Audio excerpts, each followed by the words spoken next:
This is the Mariners POSTCAST, your instant game reaction for the Seattle Mariners. Part of the Locked On Podcast Network, your team every day. I swear it is legally, what's the word I'm looking for? Required by law for the Mariners to lose when the Astros lose. Yeah. Every time. And every time they win, we win. Yeah. This is a tough one tonight, boys. I felt like we battled back after a tough start from Castillo. We'll definitely talk about him. Get a couple big home runs from Randy Arozarena and Eugenio Suarez. But Caleb Turd Ferguson turds the bed a little bit. We'll talk about that decision. We'll talk about that execution. And then they just not enough is the phrase I keep using. Not enough from your starting pitching, not enough from your bullpen. And then at the end, when you needed a couple stuff to fall your way, not enough happened. So Chris Crawford, initial thoughts on today's game. I may be a little off and not, I know I'm a little off. I'm a lot off. I'm very, very much an odd duck. I may have a different take from this game than everybody else does. And I understand. Frustrating loss, and I came out of this game much more encouraged than frustrated. I loved the fight from the Seattle Mariners today. I loved it. Yeah. And sometimes you get beat by a really good baseball team. Yeah. Sometimes you lose a game to a really good baseball team. And it wasn't, to me, managerial decisions. It wasn't one particular player just being awful. Maybe one. We can talk about it. It was just a case of a really good baseball team beating a really good baseball team. Yeah. I thought this was a fantastic game. I thought it was one of the, again, I've mentioned this a few times, a neutral party had to have a blast watching this, an absolute blast, especially fifth inning on.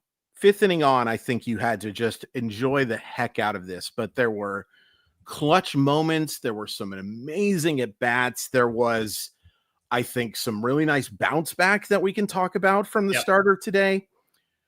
It's frustrating to lose. It's frustrating to lose a one-run game.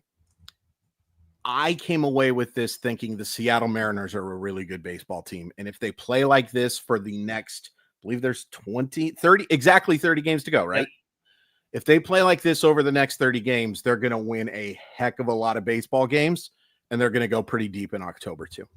Yeah, I wouldn't say frustrated is the word I would use. I would say concerned. Not overall, but especially if we're going to let's just do it. Let's start with the start with Castillo. That's his third pooper in a row. And his velo is extremely down. He's looking 92, 94 right now.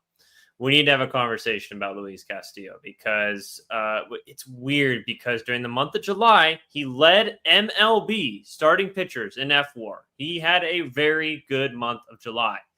Ever since the month turned to August, though, man, he has just not been good. I think a lot of it has to do with a little bit of regression. If you look at a lot of the expected stats, that month of July was pretty, I don't want to say outlier, but you could expect it to come back down to earth a little bit. And I think that's exactly what's happening. I've said this for a couple years now. I don't agree with the way they're developing him. And believe it or not, a 33-year-old can still be developed as a pitcher, as any sort of player. I just think they're relying way too much on the fastball for him. And I get it. If you have an elite fastball, you want to ride that as much as you possibly can. But lately, he just hasn't had that. And his secondary stuff just isn't there. And so when the fastball, command, and now velo / stuff is not there, this is what's going to happen. So that's my take on Luis Castillo. I am very concerned with him for the rest of the year, to be honest. I will not disagree with anything you just said, but I will say I was much more than this after the first inning. Okay. The first inning was just awful. Yeah. Awful. From the second inning on, I was really impressed with Luis Castillo. And let's make this abundantly clear. If you have any 5-run innings, you can't have a good start. It can't be. Yeah. It cannot be a good start. But I was encouraged by what I saw from Castillo from inning 2 on. And I expect him to be significantly better based on what I saw from inning 2 through 5 today. Yeah. It's still not okay to give up 2 homers, including a grand slam in the first inning. It can't happen, right? It's just not. It's not conducive to winning. The most obvious point is obvious ever. But from inning 2 on, Luis Castillo pitched fantastic baseball. And it's nice to see that version still there. Yeah. The overall takeaway about the velocity and the overall takeaway, his ERA before today coming into August was 6.05. It went up today for sure. I was really encouraged by what I saw from innings 2 through 5. It doesn't make inning 1 okay. And it doesn't mean that you can't take away more from inning 1 than 2 through 5. If you want to do that, you're not obviously you're welcome to do whatever the heck. Yeah. But I don't think it's crazy to look at innings 2 through 5 and say that Luis Castillo pitched like Luis Castillo either. Sure. What can they do to avoid these big innings? Because that's been the biggest issue with the starting pitching lately.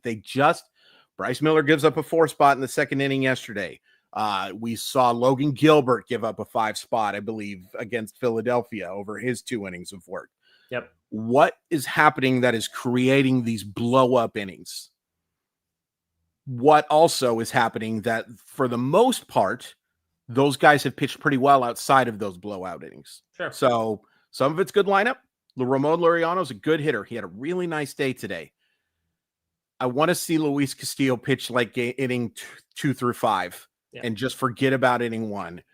I can't guarantee that's going to happen, but I was encouraged enough by what I saw from innings from after that first inning that I do have a little bit more confidence heading into September. Yeah, and I'm not completely saying he's cooked or anything like that by any means. Absolutely.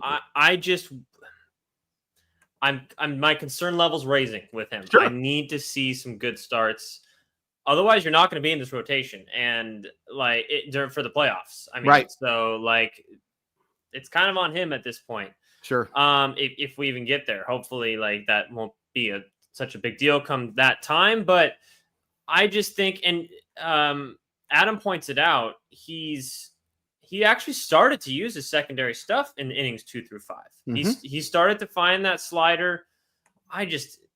That's what he was when he came here. He was a sinker pitcher, a changeup pitcher, a slider pitcher, and then he threw in a 4-seamer every now and then. And the Mariners, for whatever reason, and it worked for 1 year in 2023, for whatever reason, they turned him into a 4-seam basically only guy. And I get it if it's elite, and it was for a long time, then you can lean on that as much as possible. But I just don't think it's there right now. So maybe I trust that he's going to develop the way he throws, because I totally agree with you. I think he battled really well. And that's one of the attributes that I think he's very, very strong in is his ability to get through 5 if he absolutely needs it, even if when he doesn't have his stuff. And he's still, we haven't had a huge enough moment to really evaluate this recently, but he still pitches well in the big moments, I think. Sure. Yeah. So I still believe there's something there. I need to see more from him in terms of the results. I don't think there's anything that I can disagree with there. And by the way, but what you mean by saying works is he was an ace during that season. Exactly. He's been a very good pitcher for the Seattle Mariners. Yes. Even with these clunkers over these things, Luis Castillo has been a very valuable baseball player for the Seattle Mariners for the overwhelming majority of 2020. He has the lowest ERA in Mariner history. That might not be the case now, but no, I don't think it is, unfortunately. But because his ERA is up to 3.87, and it was down to 3.1. I meant his career. In his career, right? Yeah, I'm just saying that if it goes up by 0.6 over this year, it's probably gone up by 0.3 or 0.4 for his career, something along those lines. Yeah. So it's not that Luis Castillo's cooked. It's not that Luis Castillo hasn't been a good Seattle Mariner. What can they do to avoid these blow-up innings? What can the Seattle Mariners do? And that's going to be on Pete Woodworth. That's going to be on Pete and Luis as well. Luis has to take accountability. I'm sure he is. but what can they do to avoid these just horrible innings, especially early on? Yep. Totally agree. Today wasn't all bad, though. I agree with Chris. I think there's a lot to be encouraged from today. We'll get to that right after the break. Comment in who your unsung hero is. There's a lot of good choices today. Great to see the bats wake up a little bit towards the end. And like you said, I like the battle. I can maybe think of one or two just truly bad at bats. Other than that, up and down the lineup was really good AB after good AB. And sometimes if you run into a buzzsaw, like you said, you're not going to beat the Padres 6 out of 6 times in a season. No. I'm sorry, it wasn't going to happen. So we don't want to sweep in the first ever Vetter Cup. Come on. No, we got to make them want to come back and then lose more often. So we'll get to that right after the break here on the Locked On Mariners Postcast. Time to fuel up and turn it up with 5-Hour Energy Transfusion. This grape, ginger, and lime flavored shot brings the iconic taste of a golf course favorite to a non-alcoholic boost. Perfect for sinking birdies or making great memories with friends. It's a hole-in-one for your energy game. Whether you're out on the course or just need a little extra push to power through the day, 5-Hour Energy Transfusion delivers the clubhouse flavor you love without ever leaving the green. Anders, I could have used a lot of 5-Hour today. We talked about it. Right now. I had a really, really long day. Anders, you have a long day. You have another one tomorrow. Having something that is, going to help you get through that day, but not make you feel icky as well. That's one of my favorite parts about something like 5-Hour Transfusion is that you're getting that energy, but you're feeling healthy while it happens as well. Golf is all about good times, good people, and good flavors. The grape ginger lime flavor of 5-Hour Energy gives you the best parts of your clubhouse go-to without leaving the course or chasing down the Bev card. Now you can amp up the fun even more. Just buy, snap, and enter for a chance to win a dream golf trip for 2 to any golf tournament in the USA. Make sure to tee up that trip by visiting 5hewin.com for full rules and entry. No purchase necessary. Excludes the Masters tournament and ends October 31st, 2025. August 26th, today is officially FanDuel Futures Day, a brand new holiday for football fans who live for bold predictions and preseason hunches. For just 24 hours, FanDuel is giving you deals on NFL season predictions. So whether you're calling your MVP, you're eyeing a long shot division winner, or ready to crown your Super Bowl champ before week 1 even kicks off, this is your moment. Take a flyer on the MVP race.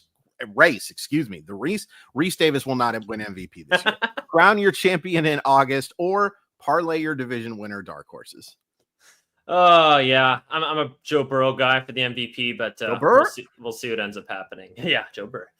Visit the FanDuel app today and start planning your futures bets now because Futures Day is one day and one day only.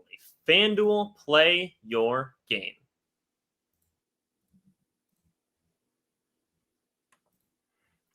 Brandon White says ads are brutal after a loss. I did not mean to put that one up, but I understand. Happy anniversary. 36 years, James. Congratulations, my friend. I wish StreamYard didn't make the comments go so fast because one of these days I'm going to put up something horrible someone says. And I'm just going to exit out and live my life. That sounds good. Let's live our life. Let's live the life of the Seattle Mariners in this one. They dropped this one. Final score. 7-6. 7-6. Thank you. One of these days, I'll actually have the score in front of me when I do it. I remember moments from the game, guys. I don't go over the box score. That's what we do on the Mariners Postcast here. We don't run through the box score with you. We bring you the biggest moments of the game, and that's why we think we do it really, really well. Thank you so much for supporting us. Please like the video if you haven't already. Chris Crawford, it wasn't all bad today. Offense was great. I am very encouraged with what I'm seeing from Eugenio Suarez. It's not even the home run. It's the walk before. Julio had an awesome day today. I honestly think one of the best overall at-bat days for Julio Rodriguez. Just tell me what you're seeing from the offense if you want to point out any specific moment or anything like that. We can go to the fifth inning if you want. Sure. So just real quick, the only negative I have from this game, truly, the only real negative. Besides Castillo. Honestly, even Luis Castillo, I can ignore that first inning. Your mileage may vary, but I can't just because I'm a prisoner of the moment, I guess. Sure. But here's what I'll say. The only thing that I didn't like about this game, the first 11 at-bats against Dylan Cease were awful. Awful. It was not a good offensive day. And I think they were kind of pressing a little bit because they fall down 5-0, right? From that point on, the offense was spectacular. And I'm saying that. Can I get my unsung villain out of the way right now? Let's go. It's AJ Preller for building the bullpen from all Hades. Yeah. Goodness gracious. Yeah. How many guys throwing 101 miles per hour did we see in that game? I think 4. Morahone, Miller, Robert Suarez. Yeah. And then you've got guys like Jason Adam, who is filthy. Their bullpen's really good. So honestly, getting back into this game, and yes, I know they end up not scoring some runs, but the at-bats look good against those guys. I agree. The at-bats looked really solid. Even in the 9th inning, we saw Randy Arozarena pee on a baseball into center field. Then you saw a big dumper just get underneath one in left field. That's probably the worst of them. And then Julio Rodriguez hits, I believe, a 932 mile per hour liner to Fernando Tatis Jr., right? Yeah. I like the way the offense looked. That 5th inning, though, was phenomenal. And watching Randy Arozarena just mollywop the F out of that baseball was so awesome to see. And then Julio, and I'll be honest, so big dumper draws the walk. Yep. And then Julio gets to 0-2, not looking very good. Right? I was about to say it was one of his worst at bats, but then. And then that liner into right field, right? That liner into right field, the ability to use the entire park is what makes Julio Rodriguez potentially someday an 80 grade hitter. All of the tools are there. It's just about picking up the baseball better and having a better swing decisions. But you cannot teach what Julio Rodriguez can do with those liners to right field. It's so hard to make hard contact to the opposite field. And then Gino, that's one of the coolest moments of the year. Yeah, and this is why I'm honestly the most frustrated with this game, because you should have won it. Yep. You should have won it. But that swing, and the crazy thing was too, I was about to throw a dang fit about another long foul ball. The Seattle Mariners hit more. I was going to say, it was like, you could tell Gino was like, okay, I got it. Yeah. Let's do it again. And the fact that I believe it was the very next pitch, he ends up just clobbering that baseball and giving you that 6-5 lead against an awesome relief pitcher in Jason Adam. This was a fun offensive effort. And again, even in the 6th, 7th, 8th, 9th, everything except for their at-bats against Morahone, who is just an absolute goblin of a pitcher. Just a goblin. Everything else looked good. You had good at-bats against Mason Miller. You had good at-bats against some of the best relief pitchers in the sport. You just ultimately didn't get the results. And maybe if you have a little bit better plan against Cease early on, you do win this game, right? Question for you. Yeah. First of all, totally agree with you on the Gino moment. I love his approach. He knows that, hey, you're going to get me the couple strikeouts, but I'm going to get out in front of the breaking ball, and I'm going to just destroy that thing to left field. And that's what he does. I yelled really loud, by the way, when that happened. I was really excited. Yeah. Very excited. Well, what's funny was I went to my grandma's house. I was watching this game from 2 margaritas in Allen, Washington with my family. We were celebrating my mom's birthday. And by the way, I just want to get that out of the way. Happy birthday, Mom. I love you so much. I miss you more than anything in the world. She should have been 64 today. But so I got to my grandma's listening to the game on the radio. So missing it, but kind of getting the feel that Castillo was pitching well and about a 10-minute drive. And then my Aunt Shannon came over and started talking my grandma's ear off, and she missed the homer. And I was like, Grandma, turn around. Look at the score. But it was such a cool moment. And that's why you make a trade like that. That's why you make a trade. Okay, you had a question for me. I have a question regarding, so after the Mariners get the lead, the 6-5 lead, they go to Caleb Ferguson to come out the 6th inning. Mm-hmm. There can be some hindsight looking back. Should they have gone straight to Spire? In the moment, I was like, I'm totally fine with that. There even is a thought, I saw a couple comments because of how well Castillo bounced back. Yeah. you could have left him in there. Yeah. I think in the moment I was like, this is exactly what I would do. I would go to Caleb Ferguson right now. You got, I believe it was Gavin Sheets first. So lefty, who ends up pissing on the baseball.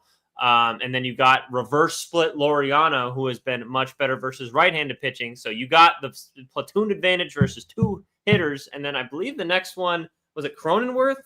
I have to look at their lineup, but I think that's what it was. So it was 2 lefties, and then reverse split Laureano. So I was like, this is perfect situation for Caleb Ferguson. He needs to pitch better. Yeah. Caleb Ferguson just didn't get the job done today. I don't think I have. In fact, that's not, I don't think. I know I don't have any issue with the decision to do what you did. If Castillo would have been facing some righties, I probably would have let him go another inning. Yeah. But because you're facing those lefties, because you're facing someone in Gavin Sheets who has 70 grade raw pop and can absolutely take you ding dong city. Yeah, I don't have any issue with that. And to be fair, Laureano has reverse splits this year. He has kind of a history of crushing left-handed pitching. Okay. That's who he plays more against, but he hasn't been good this year, and that does matter somewhat. Caleb Ferguson's just got to pitch better. And, you know, I was looking at the numbers from Caleb Ferguson and thinking, oh, this is a pattern. No, he's actually been pretty good since he got to Seattle, right? Recency bias suggests that the stuff hasn't looked great. Hasn't looked great. He just got to pitch better. Yeah. Sometimes you get beat. And the only other thing I can think of is, and I think that ball probably gets through anyway, maybe you're not playing the infield in that situation. I was curious about that too. Yeah. I was like, wait a second, really? You know, it's not such a big deal if they tie the game up. I just feel like, and that runner ends up scoring. Credit to Freddie Fermin. Terrific safety squeeze. That was a great bunt. Like, as much as I hate bunting. No. And bunting to score runs is okay. Bunting to get on base is okay. Bunting to give up outs is stupid. But when you're Freddie Fermin and you're going to get out anyway, you might as well do something successful for your baseball team. No, Caleb Ferguson's just got to pitch better. And I still have confidence that Caleb Ferguson will help this team. In fact, you kind of have to, because there's you can't do Taylor Cicetto as your second lefty. Can't. You can't. And you saw what happened with this bullpen when you didn't have a second lefty for most of the year. So, yeah, you can be frustrated. I saw a lot of people saying go to Spire there. I respectfully disagree. I want Spire for a little more high leverage situation. Not that it's still that the was 6th not inning. High leverage situation. It's still the 6th. It's still the 6th. I would much rather just have, if you want to argue though, and again, your mileage may vary with all of this stuff. If you want to argue that, hey, you're warming up Spire anyway, why not just go to him in that situation? That's fair. That's fair. Because Gabe Spire's better than Caleb Ferguson. Yes, that's not even an insult to Caleb Ferguson. It's a compliment to how good Gabe Spire has been this year. Yep. I love how the bullpen pitched after Ferguson, though. Gabe Spire was excellent. Vargas. That was nice to see because Vargas. And needed, by the way. Oh, absolutely. And the nice thing is now every high leverage reliever should be just fine for this game on Wednesday, which is a massive game. Massive game. I don't have any issues with anything Dan Wilson did today. I know he's often our scapegoat. Wait a second. Can we clip that? Yeah, fair. Because we may not say it again.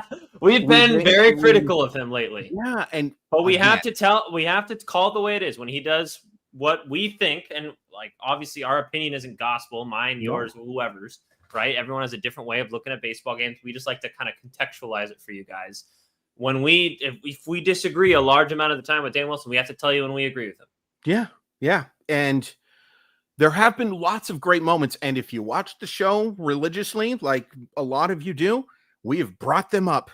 We have brought them up when we have liked what Dan Wilson does. And I had no issue with anything Dan Wilson did today. Okay. You just got beat. Yeah. You got beat. Play a little better offense in the first 4 innings. Don't give up grand slams. You win this baseball game. And you still have a chance to win this series. You still have a chance. By the way, unsung hero is legitimately the Colorado flipping Rockies. Thank you.